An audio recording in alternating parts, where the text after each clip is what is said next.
Well, hey, greetings. I'm Dr. Jeff Schlaudecker with the Department of Family and Community Medicine at the University of Cincinnati. Hi, and I'm Keesha Goodnow. I'm a PFAC coordinator.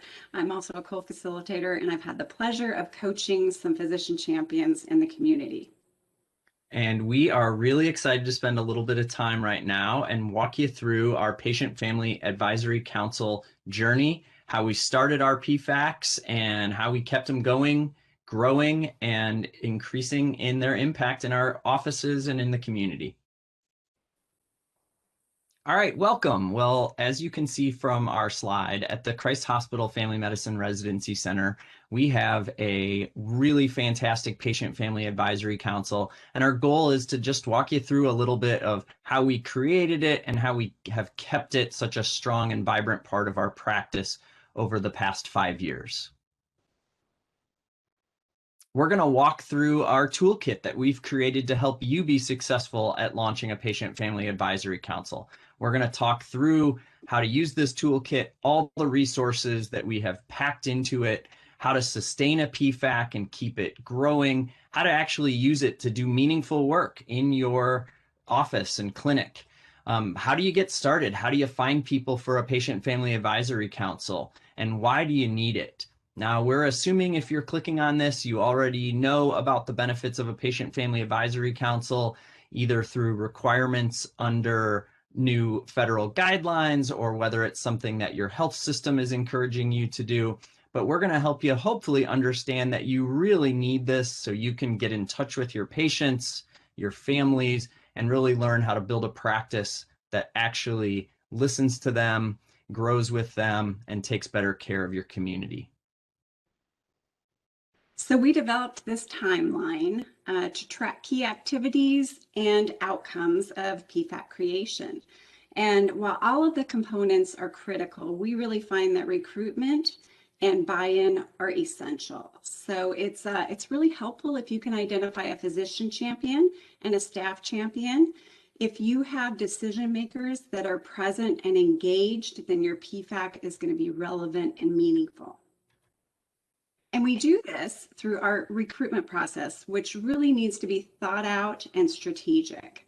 So we do this in 3 ways. We have a recommendation card that we have our physicians, residents, and staff give us 2 to 3 names of patients that they think would be engaging in our council.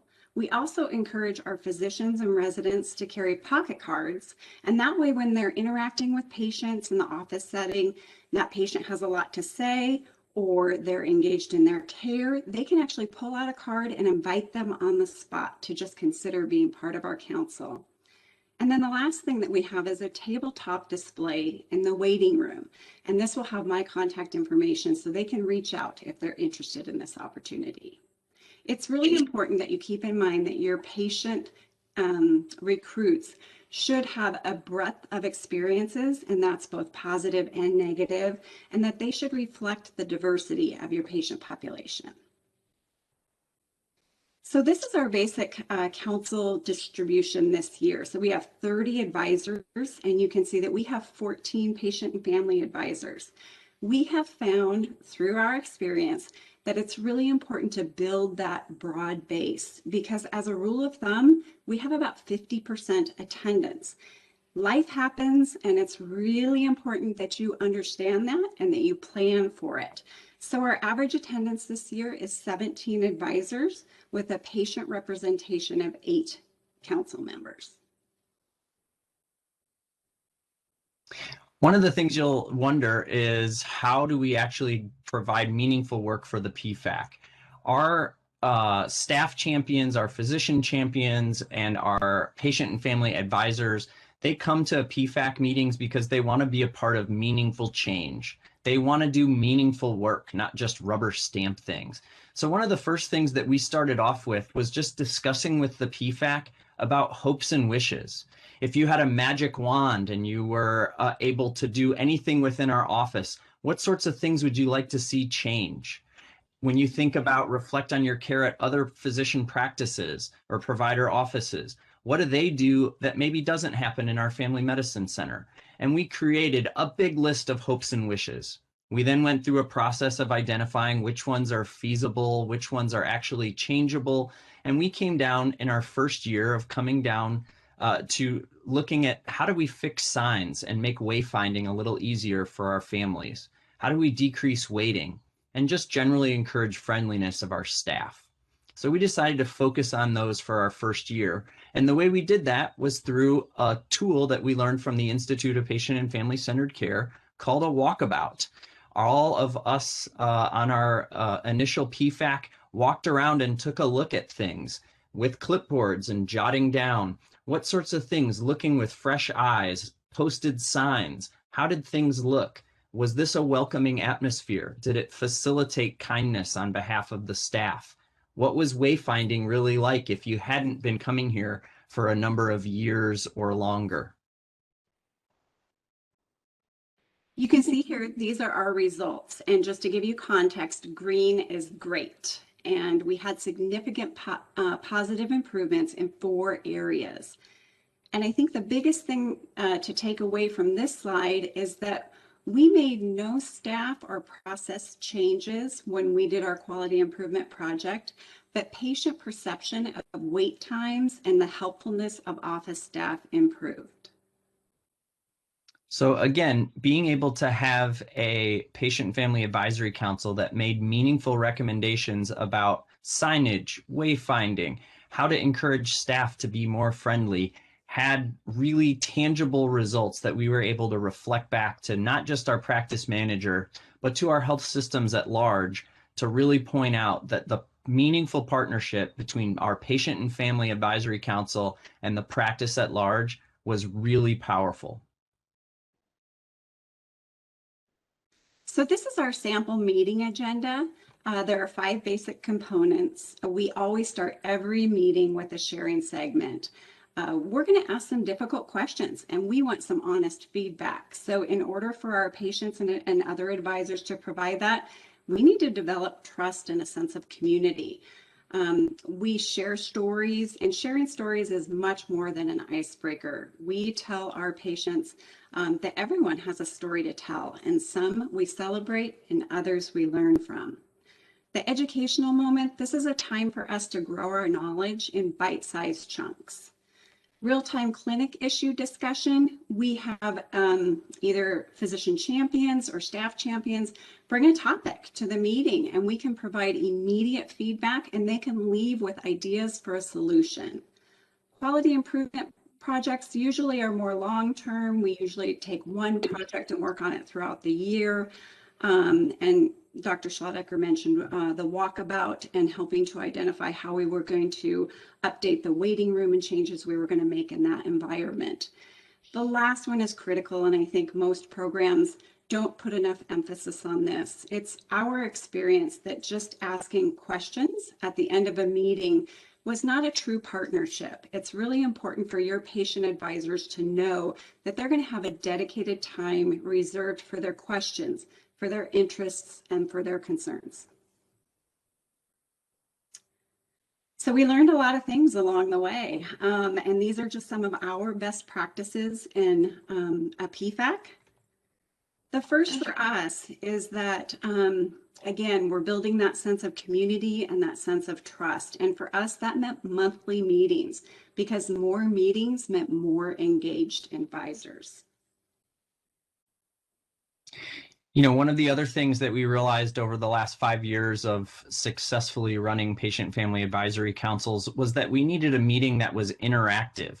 Nobody wants to go and sit through 27 more PowerPoint slides. We want to have activities. We want to get up and move. We want to have handouts and flyers and programs that our advisors can respond to with red pens and jotting down notes and ideas on whiteboards.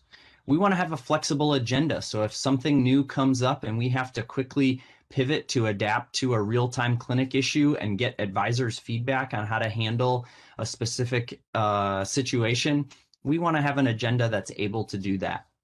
We also found it really important to build a diverse group of advisors that really reflected the patient population that we served in our residency and faculty family medicine center. we had to do things like have meetings in the evenings after work hours. We had to provide childcare on site. And we also know that food is good for the soul. And when COVID and distancing restrictions before that happened, we made sure that we always fed people with snacks and or more nourishing food. And the other thing that we want to highlight is following up with your advisors. The more you invest in your advisors, the more they will invest in your counsel. And this isn't a one size fits all. So, because we're patient centered, we found out how would patients best prefer their communication. So I'm texting patients, I'm emailing patients, I'm calling. I have even written handwritten letters and sent them through the mail. I think finally, we also have recognized that some of our advisors, either on previously serving or because of other limitations, are just not able to engage in a structured physical meeting. Our Zoom format actually led to an increase in attendance among our advisors when we moved to that due to COVID-19. But even without that, we enabled some of our advisors to be what we call e-advisors, where we would send them electronic clinic issues or materials with patient information to be reviewed and ask them for feedback about it.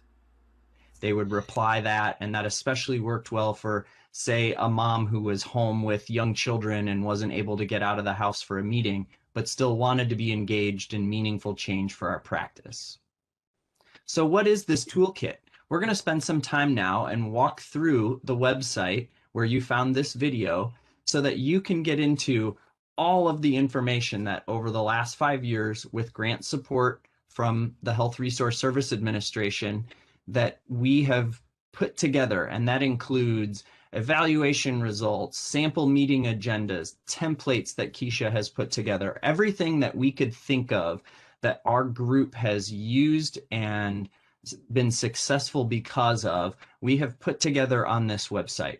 So let's take a look together and click through some of these folders so that you can learn from our successes and from some of our mistakes and grow your own patient family advisory council.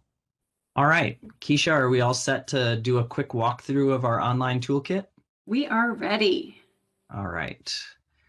So when you click on the link that you followed into this website and you open this up, what you'll find are a bunch of different folders, and each of these are labeled, and they really walk through in order, keeping with our timeline that we have showcased in our earlier video. If you notice that in the conception piece, when you open that folder up, I'll go ahead and take a look. You're going to find in there some background information on funding and how do you put together a budget for this? How much will it cost? Does it have to cost anything? What about attitude surveys if your practice wants to start off with figuring a little bit more out? And we've also put in here some other sample information that we've thrown together. The next folder has training resources. And in these, we have all sorts of PowerPoint slides and one-pagers and handouts that we've put together to really help explain to our resident physicians. You'll find references and resources that we've found helpful along the way at explaining to faculty members and other physicians how to build energy and excitement around why do we need a PFAC, why are we going through the trouble of this, and what are some potential benefits that we're going to see. In recruitment, you will find the PDFs of all those great cards that we walked you through earlier on the video. You can edit these, print them out. We have pocket notebook cards and also some strategies on a PowerPoint slide, posters that we hung up in our practice lobby, all sorts of things that we used for recruitment. And again, remember, recruitment is an ongoing strategy. So while we think about it in 1 year chunks of having a PFAC, we actually were continuously looking for new people. Ask me Jeff, about PFAC buttons. Don't forget the buttons. Buttons, right. Really successful and fun. All right, so you're ready to launch your Patient Family Advisory Council. How do you actually do orientation, walking through tips of sharing stories to walk through the good and the bad, some sample PowerPoint presentations to walk through for those first meetings. These are all found in this launch and orientation folder. Once you're up and running in the maintenance piece, this is where you're going to find so much helpful meeting content and actual slide decks. Adopt these with the logos of your actual practices. You can walk through years of actual meetings that we had with sample agendas and what we talked about. You'll also be able to find some that we've prepared for other practices and growing and just starting off PFACs, where we prepared really just bare bones templates of how to have a second meeting. What does the sixth meeting look like? So that you're if you're a advisor or in charge of getting things together, you'll be able to find these meeting templates.